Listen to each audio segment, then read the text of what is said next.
harus tegak lurus sama aturan dan tidak memihak ke kiri dan ke kanan. Siapapun selama itu membutuhkan kesaksian, itu wajib, ya sekali lagi wajib hadir. Jadi nggak ada alasan bahwa harus menunggu undangan yang resmi dari hakim, enggak. Selama itu sudah ada undangan yang resmi juga dari penuntut ataupun lawyer dalam hal ini, itu wajib ada diatur dalam undang-undang. Badan POM sebagai lembaga negara harus berdiri di tengah-tengah, harus tegak lurus sama aturan dan tidak memihak ke kiri dan ke kanan, memihaknya kepada aturan yang ada di negeri kita. Jadi itu jawaban kami ya tentang pertanyaan tentang Mbak Nikita yang menanyakan tentang itu. Jadi saya kira itu sudah dijawab karena ini dia minta secara terbuka lewat pengacara.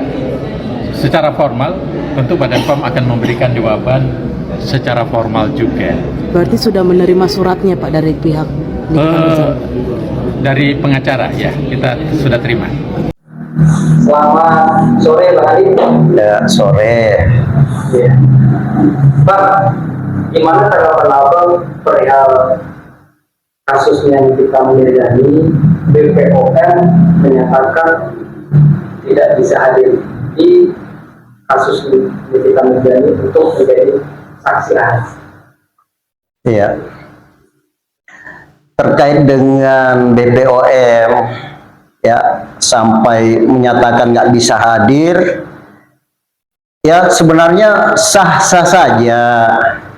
Tapi itu ketika BPOM tidak diminta keterangan sebelumnya. Nah kalau dilihat dari tanggapan lawyer Nikita Mirzani mengatakan bahwa sudah ada keterangan, artinya sudah masuk dalam proses hukum sebelumnya, dan tentu siapapun di antara mereka, bukan cuma hakim, ya siapapun, baik itu dari pihak lawyer dalam hal ini terdakwa maupun pihak daripada hakim atau jaksa penuntut, siapapun selama itu membutuhkan kesaksian, itu wajib, ya sekali lagi wajib hadir. Jadi nggak ada alasan bahwa harus menunggu undangan yang resmi dari hakim, enggak. Selama itu sudah ada undangan yang resmi juga dari penuntut ataupun lawyer dalam hal ini, itu wajib ada diatur dalam undang-undang. Ini menurut saya demikian, Pak. Oke. Kemarin dari pihak kuasa hukumnya Nikita Mirzani kan menyampaikan sudah bersurat. Infonya kan sedemikian rupa ya, sudah bersurat, tapi dari pihak BPOM tidak membalas atau tidak menanggapi surat yang diberikan kuasa hukum Nikita Mirzani, malah sudah memberikan keterangan di sosial media. Gimana tanggapan? Iya, kalau terkait nggak membalas sih, ya kembali lagi sah saja. Tapi intinya harus hadir, tetap hadir. Lalu kemudian membalas dengan statement di media, dan statementnya ini sebenarnya kalau dilihat sih bahwa menunggu undangan dari hakim. Inilah yang saya maksud tadi, bahwa mungkin pemahamannya seperti yang persoalan-persoalan hukum yang biasanya, ya seperti biasanya itu ketika ada permintaan untuk hadir, memang hakim berhak mengundang, tapi itu yang tidak terkait dengan proses hukum sebelumnya. Kalau BPOM ini kan sudah terkait, sehingga kembali lagi siapapun yang mengundang dari lawyer atau dari jaksa penuntut itu wajib hukumnya, gitu. Jadi kalau semacam BPOM mengatakan bahwa menunggu undangan resmi dari hakimnya saja, ini mungkin belum memahami aja ya. Jadi dalam hal ini bisa juga jebakan ya bagi BPOM sendiri, ya ketika dituntut nantinya ini ada aturan yang berlaku. Kemudian yang kedua, kalau masih berkeras bahwa hakim yang harus meminta, ya tentu hakim juga harus proaktif dong. Segera surati ya kan? Segera surati, kalau enggak ini bisa melebar nantinya ini persoalan kita ini, benar? Seperti itu, Bang. Oke, konsekuensi apa untuk BPOM ketika tidak hadir dalam persidangan Nikita Mirzani menjadi saksi ahli? Iya, kalau persoalan konsekuensi hukum ya dia masuk ke KUHP, jadi hukum pidana kena. Ada, kalau saya nggak salah di pasal 224 pas KUHP 229 ayat 1 dan juga 159 kalau nggak salah, itu diatur dalam KUHP bahwa ya setiap yang dibutuhkan sebagai saksi dalam persidangan itu wajib aturannya untuk menghadiri persidangan itu, dan di aturannya itu kena konsekuensi 9 bulan penjara. Ya makanya saya bilang tadi ini harus kuat ini ya, harus kalau perlu dalam hal ini masyarakat juga merasa resah jadinya, karena ini terkesan kasus Nikita Mirzani ini seolah-olah kayak dikondisikan ya, sampai-sampai seorang BPOM sendiri bisa mengatakan ya di media sosial bahwa nanti setelah diundang, nah ada apa nih?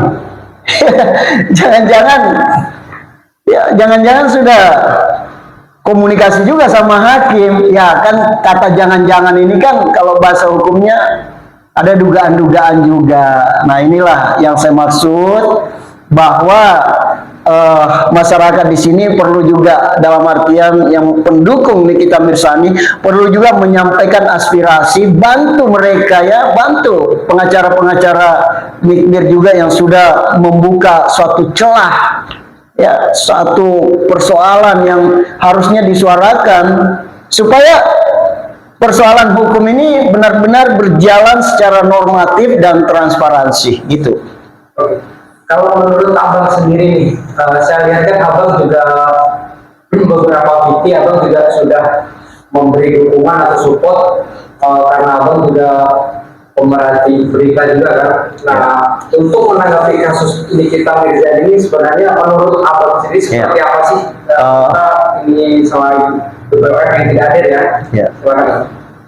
Baik, persoalan kasus Nikita Mirzani, saya sebenarnya trauma ya melihat bahwa ada banyaknya kasus-kasus kriminalisasi. Dalam hal ini ada banyak kasus-kasus yang tidak dilakukan secara normatif, tidak secara profesional, tidak secara transparansi, sehingga hasilnya menjadi peradilan sesat. Contoh kasus Pina Cirebon, contoh kasus yang lainnya juga. Bahkan ada banyak ya masyarakat-masyarakat yang merasa bahwa dikriminalisasi. Nah inilah perlu kita bersama-sama mengamati, dan kalau dibutuhkan untuk menyampaikan aspirasi unjuk rasa itu saya kira perlu sebelum ketuk palu, supaya persoalan-persoalan yang ala bisa karena biasa ada tanda kutip di belakang layar ya, ini tidak berjalan dengan mulus sesuai dengan cita kondisi mereka, karena dianggap ada persoalan konspirasi yang besar, sehingga hanya berkasus 4 miliar saja Nikita Mirzani dengan secepat itu langsung proses hukum. Ini kalau dilihat sama halnya pembungkaman gitu, dan kita melihat kalau persoalan kriminalisasi dalam hal ini pembungkaman karena ingin membuka sesuatu persoalan yang lebih besar demi kepentingan masyarakat yang lebih besar, lalu kemudian karena ada kepentingan yang terselubung mereka yang berkonspirasi, sehingga ini menjadi persoalan pembungkaman jadinya. Oleh karena itu kita bersuara begini bukan berarti kita yakin, tapi paling tidak kita bisa ya mengamati bersama-sama, lalu kemudian bisa melihat di dalam persidangan karena terbuka juga, bisa secara transparansi semua, tidak ada dugaan-dugaan yang negatif gitu. Nah, kalau masih ada negatif lalu kemudian nanti ada putusan, tentu ini menjadi bumerang semua, menjadi suatu bola liar ya, yang mana penegakan hukum ini semakin nggak ada kepercayaan di masyarakat. Makanya inilah kesempatan nih, penegakan hukum benar-benar berjalan secara normal, secara transparan, profesional, supaya sistem-sistem yang sebelumnya yang selalu ya merusak marwah daripada penegakan hukum ini sendiri ya bisa kembali normal, kembali punya kepercayaan di masyarakat, seperti itu.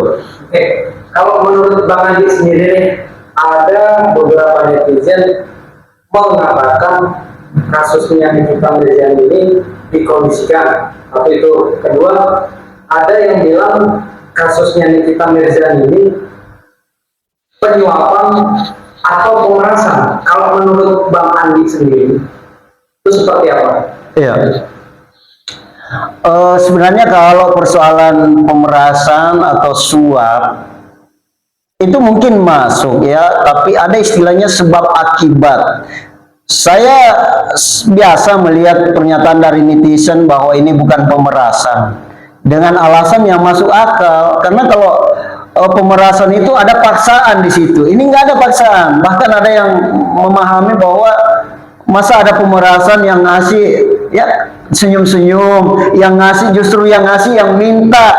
Nah kalau yang ngasih yang minta ada lagi itu tadi penyuapan. Lalu kemudian yang suap siapa? Yang suap ini justru yang melaporkan, kan begitu. Nah kalau persoalan penyuapan berarti yang melaporkan dong yang kena prosesnya. Nah ini yang harus benar-benar dikaji supaya persoalan-persoalan hukum itu ya tidak menjadi suatu pemahaman yang mana hukum itu seolah-olah kembali lagi tajam ke bawah tumpul ke atas. Siapa yang berduit, siapa yang melaporkan, siapa yang ingin membungkam, itulah yang berjalan. Kan ini fatal gitu loh. Ya, untuk mencari keadilan itu masa harus selalu direbut. Ini harus dibenahi semua lah sistem ini. Seperti itu Bang.